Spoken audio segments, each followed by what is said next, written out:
Hello friends, कैसे हैं आप सब। आइए दोस्तों, हम लोग पढ़ रहे हैं 9th क्लास की मैथ। तो दोस्तों स्टार्ट करते हैं चैप्टर। जैसा कि आप लोग जानते हैं कि हम लोग पहला चैप्टर क्लियर कर चुके हैं। अब देख लेते हैं फ्रेंड्स एक्सरसाइज 1.2। तो दोस्तों यहाँ पर डाल लेते हैं एक्सरसाइज 1.2 का दोस्तों पहला क्वेश्चन। 1.2 का हम लोग देखेंगे सबसे पहला क्वेश्चन क्या है और दोस्तों समझेंगे। तो फ्रेंड्स पहला क्वेश्चन क्या है, जैसा कि आप लोग अपनी स्क्रीन के ऊपर देख पा रहे हैं।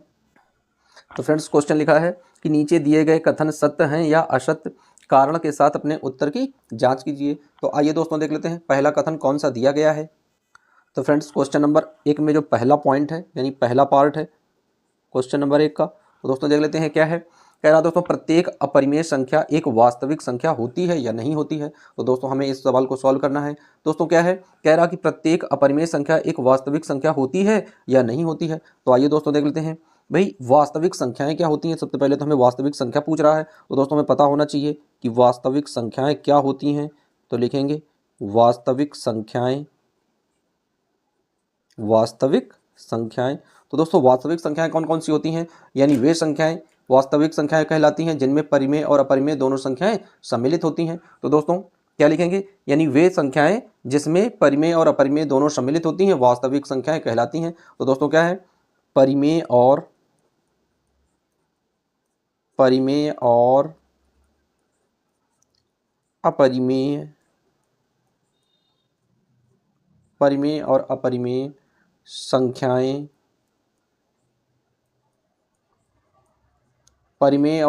संख्याएं मिलकर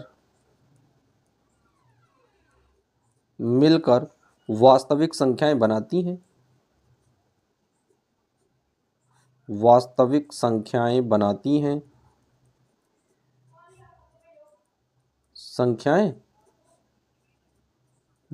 हैं। तो दोस्तों इसका मतलब क्या हो गया कि कह रहा है पहला क्वेश्चन कि प्रत्येक अपरिमेय संख्या एक वास्तविक संख्या होती है। तो दोस्तों वास्तविक संख्या में कौन कौन सी शामिल होती हैं, परिमेय भी शामिल होती है और अपरिमेय भी शामिल होती है। तो यह कथन कैसा हो जाएगा, तो फ्रेंड्स ये कथन सत्य बन जाएगा। यानी हाँ बिल्कुल सही बात है कि प्रत्येक अपरिमेय संख्या एक वास्तविक संख्या होती है। तो दोस्तों इसका आंसर क्या आ जाएगा, यानी आंसर जब हम लोग लिखेंगे तो लिखेंगे सत्य, यानी प्रत्येक अपरिमेय संख्या जो है वह वास्तविक संख्या होती है। तो दोस्तों असत्य लिखेंगे या तो फिर हम लोग हाँ लिख देंगे कि हाँ यह कथन जो है बिल्कुल पूरी तरीके से सत्य है। तो दोस्तों इस तरीके से हम लोगों ने पहला क्वेश्चन देख लिया। अब आइए देख लेते हैं इसी का दूसरा पार्ट क्या है। तो दोस्तों इसी का दूसरा पार्ट समझ लेते हैं और दोस्तों एक एक करके सभी क्वेश्चंस को समझते हुए चलते हैं किस तरीके से दोस्तों इसमें दिए गए हैं, इसकी व्याख्या भी हमें करनी है। तो फ्रेंड्स नेक्स्ट क्वेश्चन है कि संख्या रेखा का प्रत्येक बिंदु, दोस्तों क्या है, संख्या रेखा का प्रत्येक बिंदु √m के रूप में होता है। दोस्तों क्या है, √m के रूप में होता है जहां m एक प्राकृत संख्या है। दोस्तों क्या कह रहा है, जहां m एक प्राकृत संख्या है। तो दोस्तों क्या है यहां पर दिया गया है, यानी √m। तो लिख लेते हैं दोस्तों √m दिया गया है। अब इस √m को हमें क्या करना है, संख्या रेखा पर दिखाना है। दोस्तों क्या करना है, संख्या रेखा पर प्रदर्शित करना है कि संख्या रेखा पर हम लोग दिखा सकते हैं या नहीं दिखा सकते हैं। तो दोस्तों जैसा कि आप लोग जानते हैं कि यदि हमें दिया जाए √1, यदि √1 दिया जाए, उसके बाद दोस्तों √2 दिया जाए, √3 हो, √4 हो, डॉट डॉट करके इस तरह की कोई भी संख्याएं हो। दोस्तों क्या है, इस तरह से कोई भी संख्याएं हो तो इन्हें हम लोग संख्या रेखा पर निरूपित कर सकते हैं। संख्या रेखा पर निरूपित कर सकते हैं,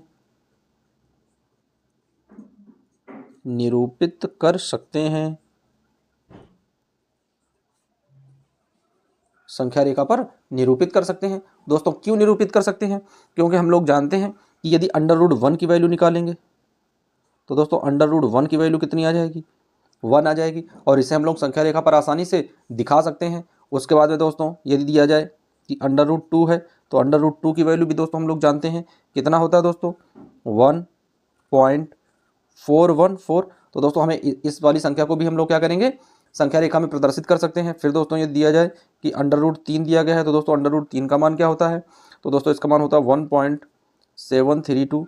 तो दोस्तों इसे भी हम लोग क्या करेंगे, संख्या रेखा पर प्रदर्शित कर सकते हैं। यदि यहाँ पर √4 दिया जाए तो दोस्तों √4 का कितना होता है, 2 होता है, 2 को भी हम लोग संख्या रेखा पर दिखा सकते हैं। तो फ्रेंड्स यदि संख्याएं इस फॉर्म में हैं, यानी वो दोस्तों चर में नहीं, अचर में। ये सब क्या है, ये अचर पद है। अचर दोस्तों कौन कौन से होते हैं, जो गिनती के अक्षर होते हैं वो अचर होते हैं, और दोस्तों जो ABCD के अक्षर होते हैं वो चर बोले जाते हैं। तो दोस्तों यदि चर अंडर रूट में हो जाएगा तो फिर उसे हम संख्या रेखा पर प्रदर्शित नहीं कर सकते हैं, लेकिन यदि अचर हो जाएगा तो उसे हम लोग संख्या रेखा पर प्रदर्शित कर सकते हैं। तो दोस्तों अब इसका आंसर क्या आ जाएगा, ये कथन कैसा होगा। तो फ्रेंड्स इन संख्याओं को तो हम संख्या रेखा पर निरूपित कर सकते हैं, लेकिन हम क्वेश्चन पूछ रहा है कि क्या अंडर रूट m को हम संख्या पर प्रदर्शित कर सकते हैं संख्या रेखा पर।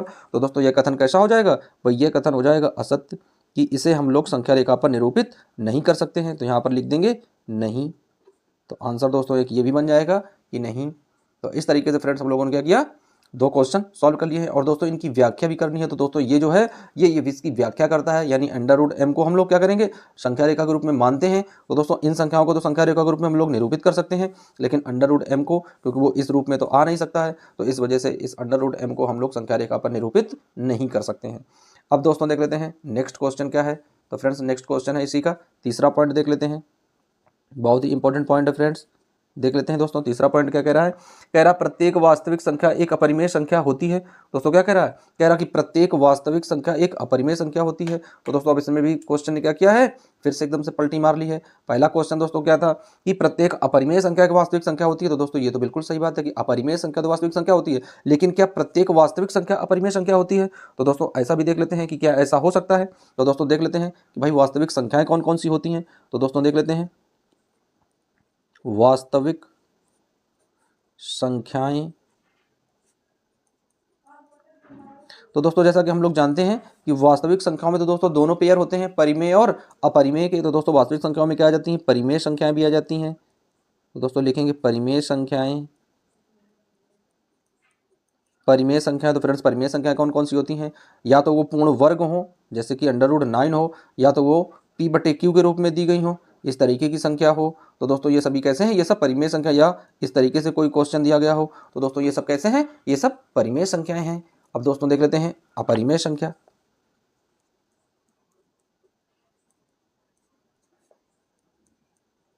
अपरिमेय संख्या, तो दोस्तों अपरिमेय संख्या कैसी होती हैं, जो पूर्ण वर्ग ना हो, यानी जैसे कि अंडर रूट 5 दिया गया है, तो दोस्तों जैसे कि अंडर रूट 17 दिया गया है, इस तरह की जो संख्याएं होती हैं फ्रेंड्स वो कैसी होती हैं, वो अपरिमेय होती हैं। तो दोस्तों क्वेश्चन कह रहा है कि प्रत्येक वास्तविक संख्या क्या अपरिमेय संख्या होती है। तो दोस्तों प्रत्येक वास्तविक संख्या अपरिमेय संख्या नहीं होती है, अपरिमेय संख्या वास्तविक संख्या बन जाती हैं, क्योंकि वास्तविक संख्याओं में तो परिमेय संख्याएं भी शामिल होती हैं, पूर्णांक भी शामिल होते हैं, सभी चीजें शामिल होती हैं। तो दोस्तों ये क्वेश्चन कैसा हो जाएगा, ये भी क्वेश्चन हमारा फॉल्स हो जाएगा, यानी ये भी क्वेश्चन हमारा गलत हो जाएगा। तो दोस्तों क्या लिखेंगे, आंसर असत्य। दोस्तों ये भी क्वेश्चन कैसा हो जाएगा, भाई ये भी आंसर असत्य आ जाएगा। इसका भी दोस्तों नहीं लिखेंगे कि भाई ऐसा नहीं हो सकता है।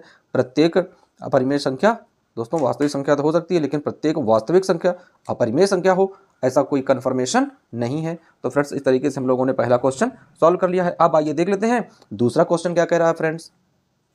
आइए फ्रेंड्स देख लेते हैं प्रश्नावली 1.2 का दोस्तों प्रश्न नंबर दूसरा, क्वेश्चन नंबर दूसरा। तो आइए फ्रेंड्स देख लेते हैं क्वेश्चन नंबर दूसरा क्या दिया गया है। तो फ्रेंड्स जैसा कि आप लोग अपनी स्क्रीन के ऊपर देख पा रहे हैं, लिखा है क्या सभी धनात्मक पूर्णांकों के वर्गमूल अपरिमेय होते हैं, यदि नहीं तो एक ऐसी संख्या के वर्गमूल का उदाहरण दीजिए जो एक परिमेय संख्या हो। तो दोस्तों सबसे पहले तो हम लोग इस चीज़ को वेरीफाई करेंगे कि कह रहा है कि क्या सभी धनात्मक पूर्णांकों के वर्गमूल अपरिमेय होते हैं। तो दोस्तों भाई सभी धनात्मक पूर्णांकों के वर्गमूल तो अपरिमेय नहीं होते हैं। देख लेते हैं कैसे। तो दोस्तों लिखेंगे नहीं, सबसे पहले तो क्या लिखेंगे, ये जो आंसर दोस्तों होगा इसका नहीं हो जाएगा कि भाई ऐसी कोई बात नहीं है। तो दोस्तों सबसे पहले तो नहीं लिखेंगे कि ऐसी कोई बात नहीं है। सभी धनात्मक पूर्णांकों के वर्गमूल अपरिमेय नहीं होते हैं। तो दोस्तों सभी धनात्मक पूर्णांकों के जो वर्गमूल होते हैं वो अपरिमेय नहीं होते हैं। कैसे लिखेंगे दोस्तों कि सभी धनात्मक पूर्णांकों के, सभी धनात्मक पूर्णांकों के वर्गमूल, सभी धनात्मक पूर्णांकों के वर्गमूल अपरिमेय नहीं होते हैं, अपरिमेय नहीं होते हैं।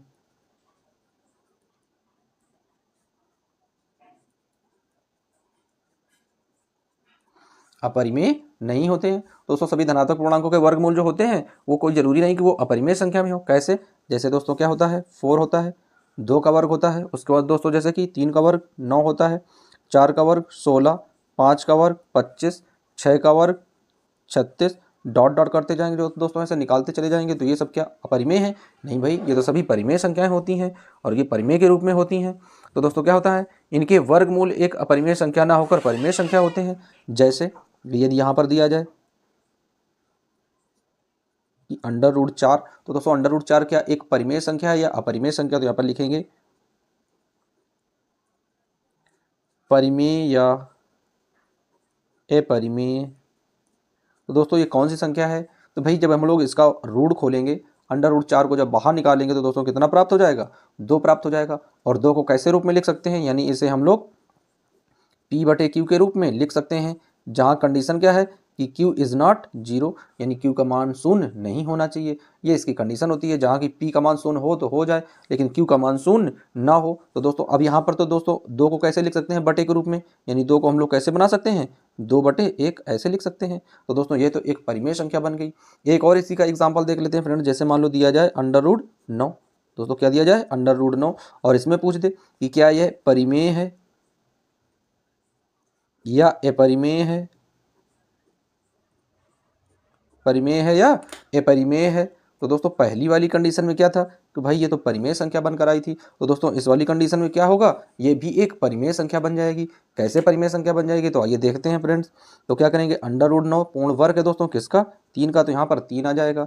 अब दोस्तों 3 को कैसे लिख सकते हैं हम लोग? तो 3 को दोस्तों लिख सकते हैं 3/1 के रूप में। और दोस्तों इसको भी हम लोग P/Q के रूप में लिख सकते हैं, जहाँ पर कंडीशन बन जाएगी कि Q इज़ नॉट 0, क्योंकि दोस्तों यहाँ पर एक मान है, किसी भी संख्या का हम लोग हर अपने मन से एक लिख सकते हैं।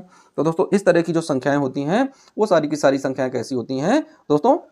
इसमें जो क्वेश्चन कह रहा है कि क्या सभी धनात्मक पूर्णांकों के वर्गमूल अपरिमेय होते हैं? यदि नहीं होते हैं तो ऐसी संख्या के वर्गमूल का उदाहरण दीजिए जो एक अपरिमेय संख्या के रूप में हो। तो दोस्तों इन संख्याओं का आप लोगों को उदाहरण भी दे दिया गया। आइए एक एग्जाम्पल और देख लेते हैं कि इस तरह की संख्याएं होंगी तो दोस्तों उनका किस तरीके से हम लोग वर्गमूल देखेंगे। दोस्तों जैसे कोई संख्या दी जाए, यहाँ पर